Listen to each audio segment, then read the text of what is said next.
इस विशेष प्रस्तुति में राम सेतु एक स्थान का नाम है, एक पुल का नाम है जो भारत को श्रीलंका से जोड़ता है, तमिलनाडु को श्रीलंका से जोड़ता है। एक अद्भुत प्राकृतिक चमत्कार भी है और हमारी हिंदू मान्यताओं के हिसाब से यह भगवान राम द्वारा बनाया गया था, लेकिन सरकार के इरादे इसको तोड़ने के हैं। सरकार का यह मानना है कि इसको तोड़कर वो शायद देश का कुछ आर्थिक लाभ जनरेट कर सके, प्राप्त कर सके। लेकिन डॉक्टर सुब्रमण्यम स्वामी ने इसके खिलाफ एक लंबी जंग लड़ी है और अब भी लड़ रहे हैं। आज हमारे साथ वो स्टूडियो में हैं और हम उनसे जानेंगे आज और ये समझेंगे कि उनकी लड़ाई कब से शुरू हुई, इस लड़ाई के मूल में कौन सी प्रेरणा है और वो कितने विश्वस्त हैं कि इस लड़ाई को वो कामयाबी से उसके अंजाम तक पहुंचाएंगे।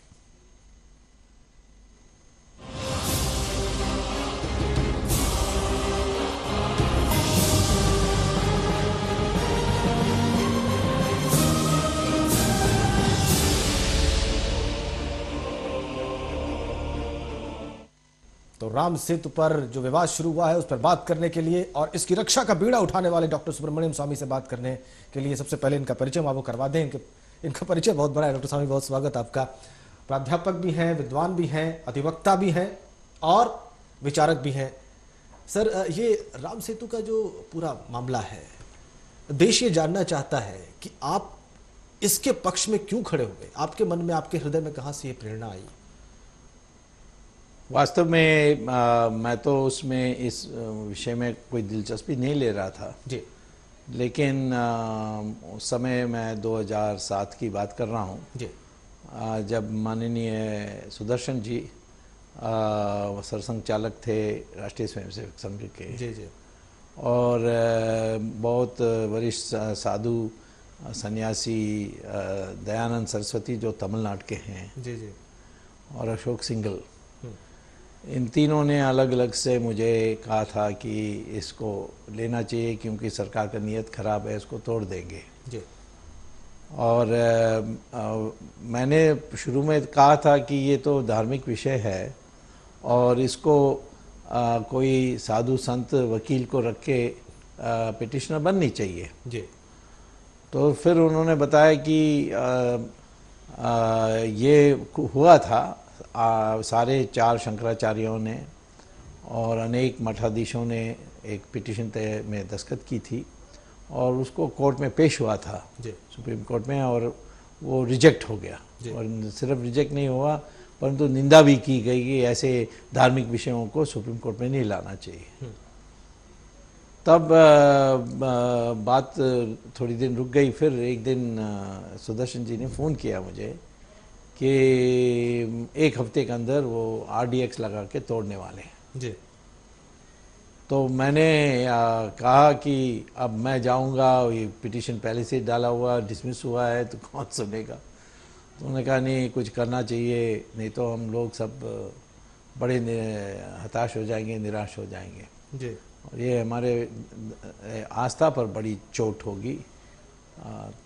तो तब मैंने सोचा कि रामचंद्र जी इस सेतु को बचाना चाहते हैं, जी, तो मुझे कोई रास्ता वो बना के दे देंगे। जी, जी। तो मैंने जाकर बस आंख बंद करके मैंने पिटीशन डाली और कोर्ट में पेश हुआ और मैंने सवाल उठाई कि भाई ऐसा परियोजना है। मैंने कहा कि ये परियोजना ना ये मनमानी से हुई है, सारे पहलुओं को सोचा नहीं गया, परिवहन का विषय है इसमें, और ये आर्थिक का जो इन्होंने गणित लगाई है ये सब बेकार है। मैं तो प्रोफेसर हूँ, मैं जानता हूँ ये सब कंप्लीट झूठा बनावटी आर्थिक लाभ दिखा रहे हैं। ये पिटीशन डाली है तो, लेकिन ये तोड़ देंगे तो फिर मेरा पिटीशन का मतलब ही नहीं रहेगा, इसका आधार हट जाएगा, फिर उसको आप डिसमिस कर दोगे तो मुझे मेरा सुनवाई भी नहीं होगी। तब जस्टिस अग्रवाल थे, उन्होंने स्टे ऑर्डर दिया। जी, जी। तो एक बार वो रोक लग गई तो फिर तो मामला फिर उभरा कोर्ट में। मैंने कोर्ट में धार्मिक पहलुओं पर कम जोर दिया था, किया था मैंने, परंतु मैंने एक अर्थशास्त्री के रूप में कहा कि जब आप कोई परियोजना स्वीकार करते हैं या मानते हैं या अपनाते हैं, उसके विकल्प को पहले छांटते हैं। उस विकल्प में से ये सबसे अच्छा कौन है उसको चुनते हैं। इनमें ये शिपिंग मिनिस्ट्री ने बिल्कुल किया ही नहीं जी।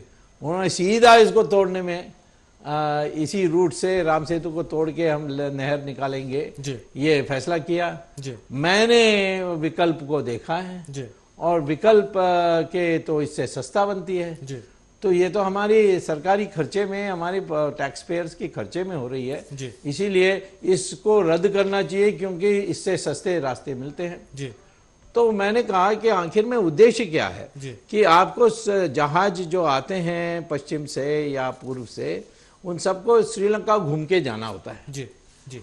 और यदि हम वो कहते हैं कि हम एक नहर बना देंगे, कैनाल जी, तो फिर जहाज सीधा जा सकते हैं इंडिया और श्रीलंका के बीच में और कई घंटे बच जाएंगे और कई खर्चे के ऊपर बच जाएंगे और पेट्रोल की भी लागत कम हो जाएगी। ये सब उन्होंने परियोजना में कहा था। तो मैंने कहा ठीक है, आपको तो सामान भेजनी है, मान लीजिए कन्याकुमारी से तमिलनाडु चेन्नई तक, अब आपको घूम के जाना होता है। हाँ, तो मैं आपको एक दूसरा रास्ता बताता हूँ। कन्याकुमारी के पास टूटीकोरिन एक जगह है, वहाँ बंदरगांव है, उसको कंटेनर पोर्ट बना दीजिए अंतर्राष्ट्रीय स्तर की, और वहाँ से एक रेलवे लाइन निकालिए तट के किनारे से जो तमिलनाडु जाएगी, मद्रास जाएगी और मद्रास से विशाखापट्टनम जाएगी, वहाँ से कलकत्ता जाएगी, और उसका खर्चा मैंने फिर कैलकुलेट करके दिया जी। और कहा कि वो 1/10 बनता है जी। अच्छा, इसमें और भी खर्चे हैं जो छिपे हुए हैं, जो उन्होंने गणित में नहीं लिया। कनाल बनने के बाद वो समुद्र रेग डालते रहेगी जी। हर हफ्ते इसको इस रेग, जो नया रेग पड़ती है कनाल में, उसको उठाना पड़ेगा, उसको एक्सकवेट, बालू को निकालना पड़ेगा। तो इसमें हर साल आपको 1000 करोड़ रुपए की एक्स्ट्रा खर्च होगी, वो आपने दिखाया नहीं अकाउंट में।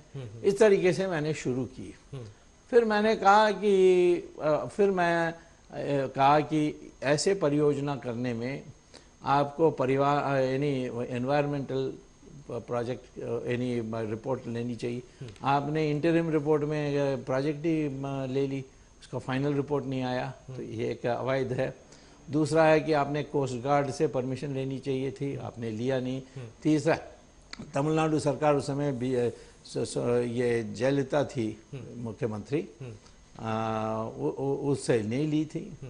और फिर दूसरा है कि ये जो राम सेतु को काट के जाने वाली है, वो बिल्कुल जो श्रीलंका और हिंदुस्तान के बीच में जो समुद्र में जो सीमा है, उसको मीडियल लाइन कहते हैं, यानी जो रास्ता है उसके बीच में, उसके बहुत निकट है। और अंतर्राष्ट्रीय स्तर पर यूनाइटेड नेशंस का लॉ ऑफ द सी है, जो आजकल वो इटालियन जिक्र करते हैं जी, जी, जी। मरीज के इंटरनेशनल वाटर्स, हाँ वो नहीं, इंटरनेशनल लॉ ऑफ द सी, उसमें इंटरनेशनल वाटर्स की परिभाषा है।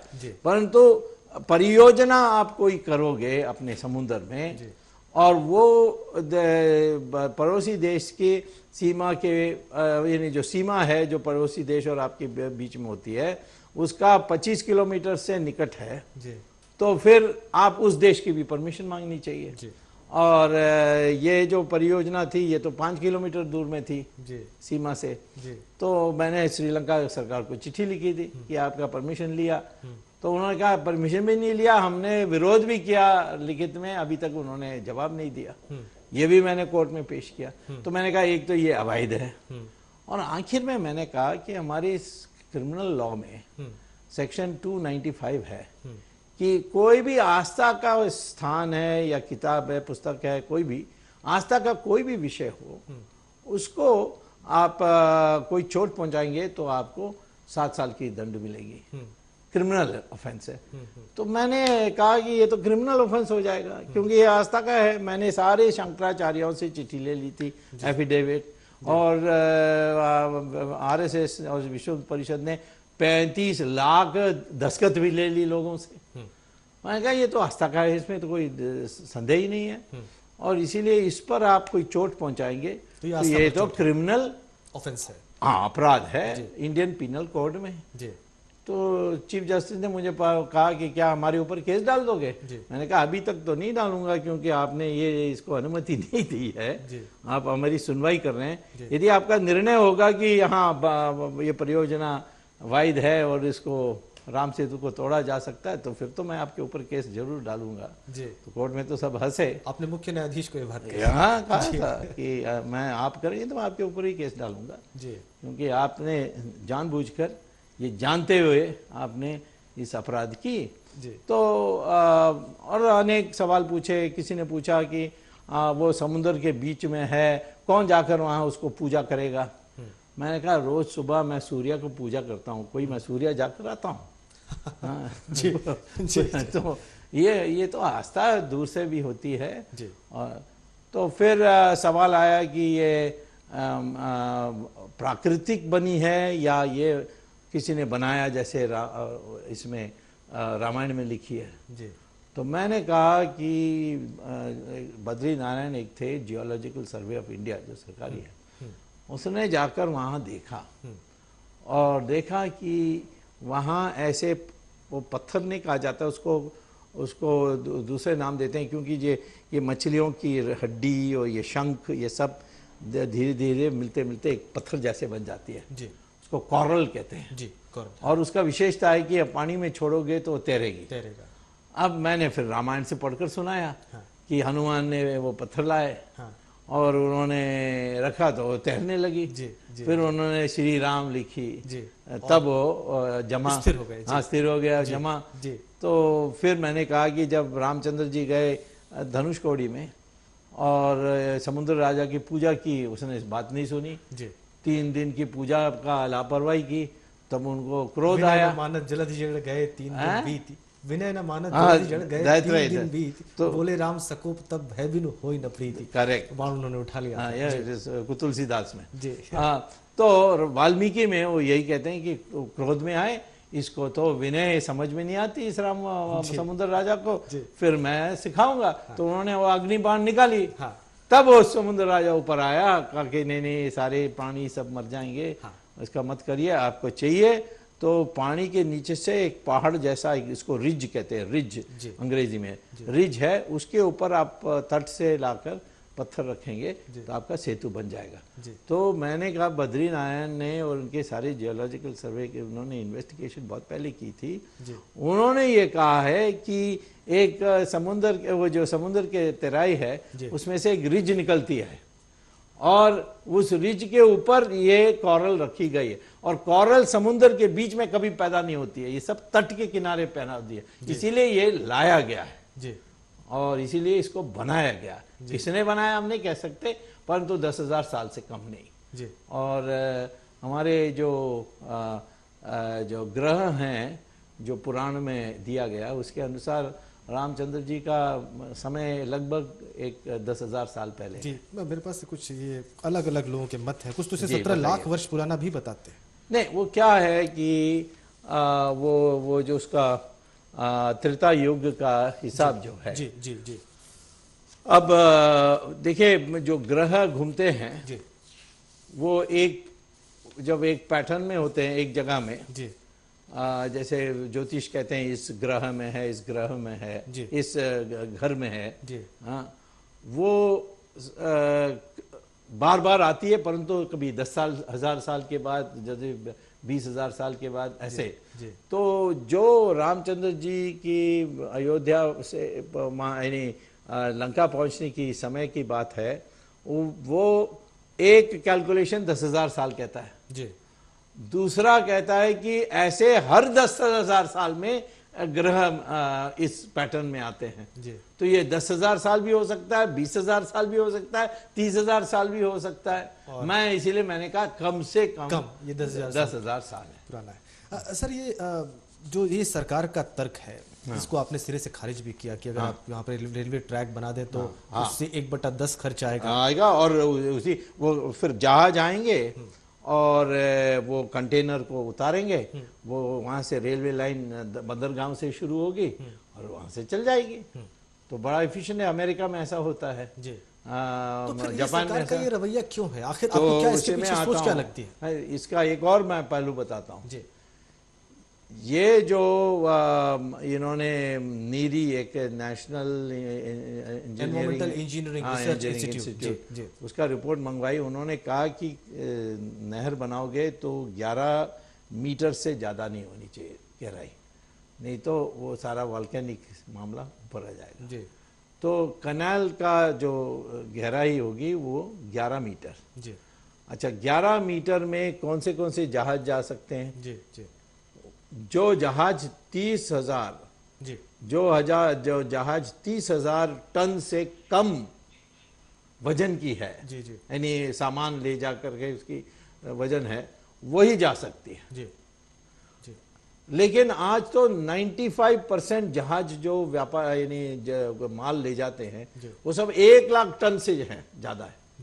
95% सिर्फ 5% 30,000 से कम है।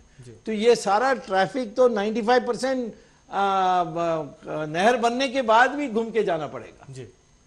जैसे तो सिर्फ ये 5% के लिए ये कौन है?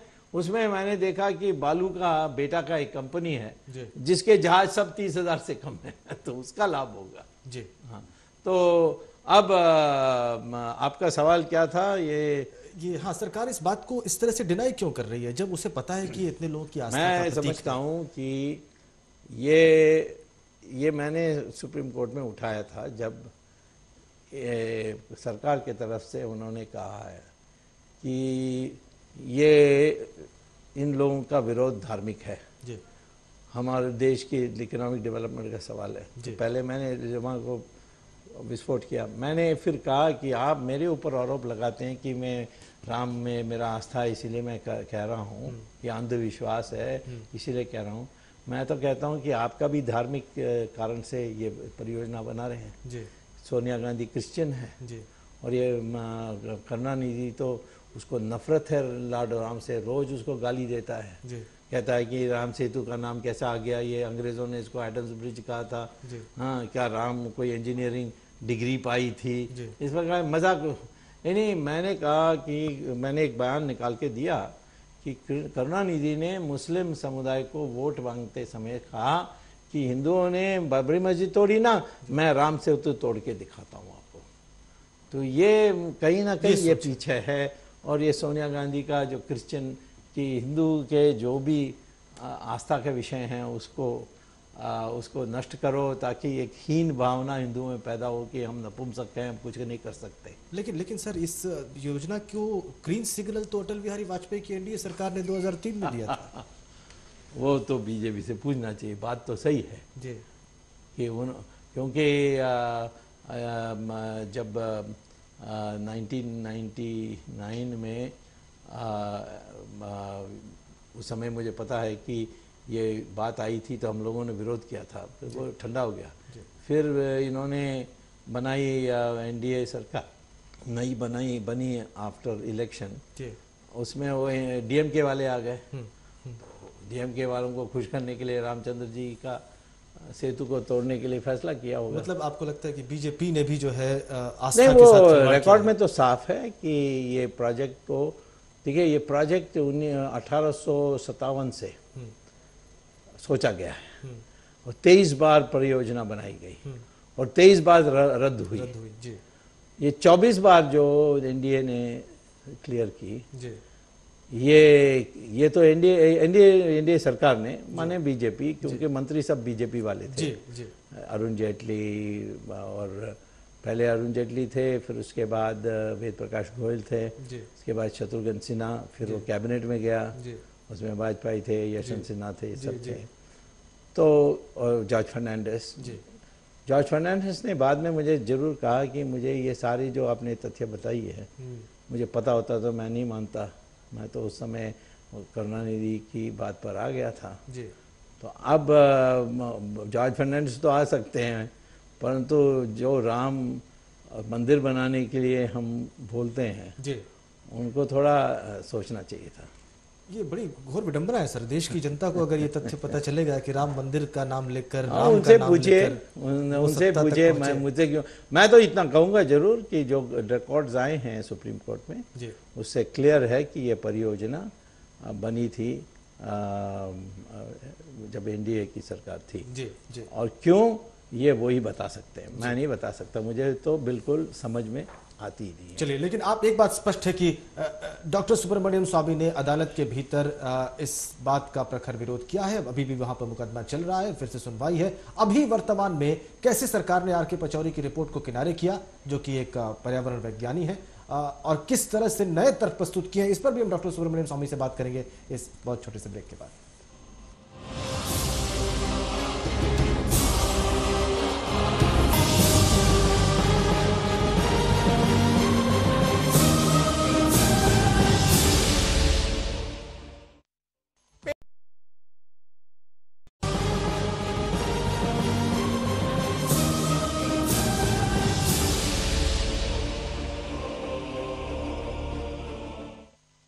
राम सेतु पर जब विवाद आगे बढ़ा और कोर्ट में सुनवाई हुई, तो सबसे पहले सरकार ने इसे कहा कि इसमें कोई धार्मिक भावनाएं आहत नहीं हो रही हैं, लेकिन बाद में इस एफिडेविट को सरकार को वापस लेना पड़ा।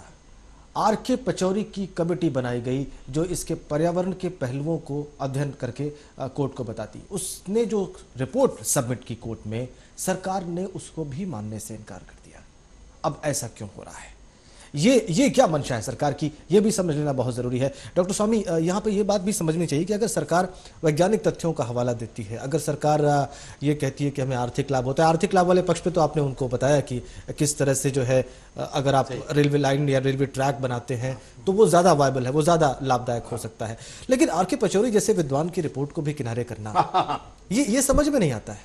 नहीं, उनका प्रॉब्लम समस्या है कि मैं शुरू से क्या है कि ये दो क्या कह सकते हैं, दो ध्रुव को पसंद यानी खुश रखने में इनकी मंशा रही है सरकार को शुरू से। जी। एक है जो क्रिश्चियन है, जी।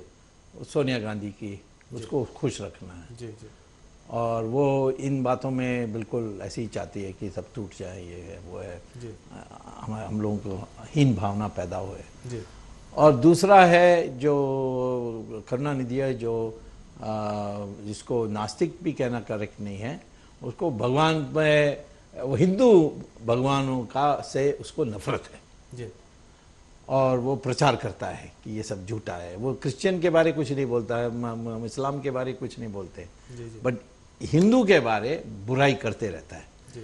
तो उसको, इन दोनों को खुश रखने के लिए वो दुनिया के जो झूठ बोलते हैं, सरकार ने एफिडेविट में दे दी कि ये तो मिथ्या है, श्री राम कोई तथ्य ऐतिहासिक नहीं है, जब रामायण और महाभारत तो हमारी इतिहास है। जी जी। लेकिन उस समय मैं ये जरूर कहूँगा कि राष्ट्रीय स्वयंसेवक संघ और विश्व हिंदू परिषद ने जो रास्ता रोको किया, जी, उससे ये घबरा गए। पहली बार उनको पता लगा कि ये राम के मामले में खिलवाड़ नहीं कर सकते हो। जी। और बाद में अशोक सिंघल के को सबको बधाई देना चाहिए कि उन्होंने रोहिणी में 10 लाख लोगों को इकट्ठा किया। जी। और कैसा इकट्ठा किया? सब मेट्रो में आए टिकट देकर। मैं मेट्रो का मालिक ने मुझे बताया, जो चेयरमैन थे श्रीधरन, उन्होंने कहा कि हमने कभी देखा ही नहीं कि कोई ऐसे आम सभाएं हो रही है और लोग आकर टिकट खरीद के जा रहे हैं। उस समय हमें 14 लाख रुपए एक्स्ट्रा मिली थी। जी। तो रोहिणी समुंदर था और देश के सारे प्रमुख साधु संतों को उन्होंने इकट्ठा किया। जी। और सब राजनीतिज्ञों को दूर रखा, परंतु मुझे राजनीतिज्ञों में नहीं गिना, हो सकता मेरा नाम स्वामी है इसीलिए स्वामी के इसमें कोई दो राय नहीं कि देश का बहुत बड़ा वर्ग आपको विद्वान और विचारक समझता है, राजनेता से अलग भी समझता है। वो जो आया पेपर में, फिर दूसरा दिन आया रंगीन फोटो, उससे माहौल टोटली बदल गई। और फिर सरकार को जब ये सारी बहस खत्म हुई तो न्यायाधीश, मुख्य न्यायाधीश ने कहा, देखो तुम्हारे इसमें ये नहीं बनेगा, ये राम सेतु को छोड़कर तुम कोई और रास्ता ढूंढो। जी। और उस पर हम विचार कर सकते हैं, नहीं तो हम ये सारा परियोजना को रद्द कर देंगे। जी। तो इन्होंने फिर कहा कि नहीं, हम एक बड़ा एक कमेटी बैठाएंगे, पचौरी कमेटी, ये है वो है। तो 5 साल बीतने के बाद उसकी रिपोर्ट आई। जी। और वो तो और भी इनका हाल खराब कर दिया। जी जी उसने कहा कि कोई इंस्टॉलेशन नहीं हुआ, कुछ नहीं किया, हमने नया आधार कलेक्ट किया, इससे तो तूफान चल जाएगी, सुनामी में बर्बाद हो जाएंगे, विस्फोट होंगे, वॉल्केनिक होगा, जीवी मर जाएगी, तेल जो जहाज आने वाली जहाज जाएगी वो तेल छोड़ते जाएगी, प्रदूषण हो जाएगा, और जो आर्थिक लाभ की बोल रहे हैं वो भी गलत है। अब एक और पर्यावरण का भी फैक्टर सामने आ गया। वो उसने कहा कि इसमें पर्यावरण तो डिजास्टर है, ये तो कायाकल्प हो जाएगा, ऐसा उन्होंने कहा। और उन्होंने एक और बात कही कि ये जो कहते हैं कि इसमें लाभ होगा, क्या लाभ होगा, हमने कोई लाभ नहीं देखा, हमारी कैलकुलेशन का नष्ट होगा, नष्ट तो होगा ही। और जो बात चोट देने वाली बात है वो है कि ये जो 4A मैंने ही सजेस्ट किया था, ये इसको ट्राई कर लो, क्योंकि जो हमारी तट और श्रीलंका के तट के बीच में दो हिस्से हैं। एक है रामेश्वरम द्वीप, जिसको सभी कभी पाम्बन आइलैंड भी कहते हैं, अंग्रेज पाम्बन आइलैंड कहते थे, मतलब हम लोग इसको रामेश्वरम द्वीप कहते हैं। वहीं रामेश्वरम का मंदिर है और वो एक 20 किलोमीटर तक है। फिर उसके बाद एक 30 किलोमीटर के लिए राम सेतु है। तो हमने कहा कि राम सेतु को काट के ले जाने के बजाय इससे काट के ले जाओ, या तो उन्होंने कहा नहीं हमने बहुत काम कर दिया। मैंने कहा ठीक है, ये जो आपने राम सेतु काटने वाली बनाई है उसको अलाइनमेंट नंबर 6, वो जितना राम सेतु के पास आओ, फिर उसके बाद लेफ्ट टर्न करके रामेश्वरम आइलैंड से काट के फिर वापस इसमें, तो मतलब इस वर्तमान व्यवस्था में भी आपने एक विकल्प उनको दिया था मैंने। हाँ, जी मुझे पता था कि वो भी नहीं चलेगा, बट ये इनका तो जान निकलने वाली बात थी सरकार को, तो इसीलिए अब वो क्या हो गया। अब DMK भी अब सरकार में नहीं है, मुझे लगता बड़े आसानी से दो काम होंगे, सेतु समुद्रम रद्द होगा और राम सेतु को राष्ट्रीय धरोहर घोषित किया जाएगा। बहुत धन्यवाद यहाँ स्टूडियो में आने के लिए डॉक्टर सुब्रमण्यम स्वामी, और विस्तार में समझाने के लिए कि पूरा विषय क्या है। और देखेंगे हम जैसे ही कोर्ट का वर्डिक्ट आएगा, हम एक बार फिर से आपसे संपर्क करेंगे और एक बार फिर से 1 तारीख अप्रैल। चलिए, बहुत बहुत धन्यवाद और बहुत शुभकामनाएं आपको। तो ये थे डॉक्टर सुब्रमण्यम स्वामी, इन्होंने पूरे इस मामले के बारे में विस्तार से बताया। इस बारे में जब भी देश का सर्वोच्च न्यायालय फैसला देगा, हम न सिर्फ आपको खबर दिखाएंगे बल्कि डॉक्टर सुब्रमण्यम स्वामी की टिप्पणी भी आपको सुनवाएंगे। फिलहाल आज के लिए इतना ही। जय हिंद।